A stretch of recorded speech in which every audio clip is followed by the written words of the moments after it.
Hello friends, welcome to another video. After attending this section, you will get answer for the following doubts such as what all are the eligibility criteria for GME course, how to prepare for online entrance test and interview, what are checked for medical examination, how is the life inside GME Institute. When I started preparing this video, my motive was to cover all the minute details regarding this topic and to answer all the doubts that might come to your mind.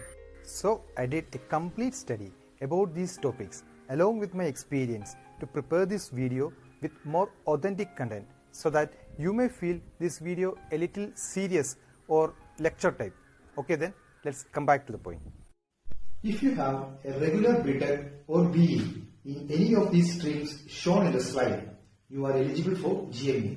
Normally, when you check for eligibility, you will find either mechanical or naval engineering, and if you go into details only, you can see the following streams of engineering also eligible for GME course. Students in final year and awaiting results can also apply. There isn't any specific criteria for number of arrears, but some institutes specify the number of arrears cleared you can have during your entire course. I have covered the medical requirements towards the end of the section. Other than engineering graduates, diploma holders in mechanical, marine, naval architecture or electrical engineering are also eligible to become marine engineers. But they have to undergo a 2-year DME course specifically for diploma holders, unlike the 1-year GME graduate marine engineering course. But comparatively, GME course has higher job placement opportunity. If you are eligible for GME course, the first step is to apply for sponsorship in different company websites. The details of how to select best companies for sponsorship and application links are explained in my previous video. The links are provided in the description box. After you apply in any of those companies, you have to go through an online test which can be divided into 2 sections, and this may slightly vary from company to company. In the first part, English, aptitude and mechanical engineering topics are covered. In the second part is a psychometric test. In the continuation of this video, I will help you to prepare both these sections, that is psychometric test and the online test, with sample questions and tips. The first part of the online test covers the following general engineering topics: general English and analytical skills. Since it's multiple choice questions, you can prepare using an MCQ guide available in market for mechanical engineering topics. You don't have to go deeper into any of these topics, but you should know the basics about these topics. The second part in the online test is the psychometric test. Most of you have doubts regarding this test. Psychometric tests are a standard and simple method used to measure individuals' mental capabilities and behavioral states. You will understand this better by a simple example question in the next slide. If you follow these simple tips, you can easily crack this test. When you answer any psychometric question, you should answer it from the perspective of a merchant navy officer. You have to be consistent with your answer, as same questions will be repeated in different wordings. By going through mock tests available online, you get vocabulary of the questions and what type of questions are being asked. This is a simple example of a psychometric question.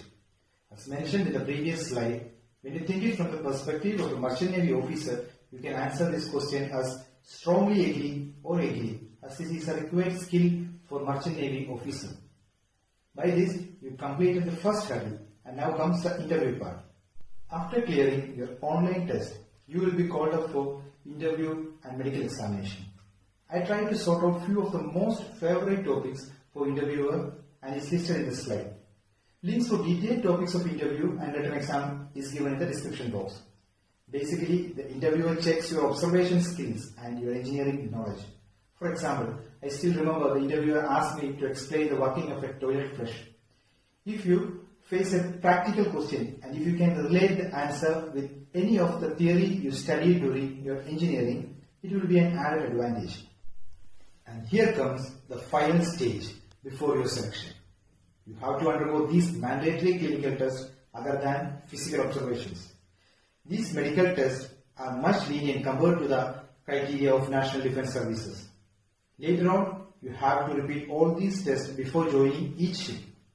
Other than these tests, you have to undergo an eyesight test where you should have a power of 6/12 in each eye without visual aid and no color blindness. If you require more details regarding medical examination, the link is provided in the description box. When you complete all these hurdles, that is online test, interview and medical, you will get a sponsorship letter or selection letter. Things you should keep in mind while you select institutes or companies is explained in detail in my previous video, link for which is provided in the description box. Different institutes start batches at different point of the year. Your career as a marine engineer starts here in the GME Institute, and your placement to a ship also depends upon successful completion of your one-year course and the institute from which you pass out. This GME course is a stepping stone as you climb up to become a chief engineer. Thank you, and let your dreams say, see you in another video with a related topic.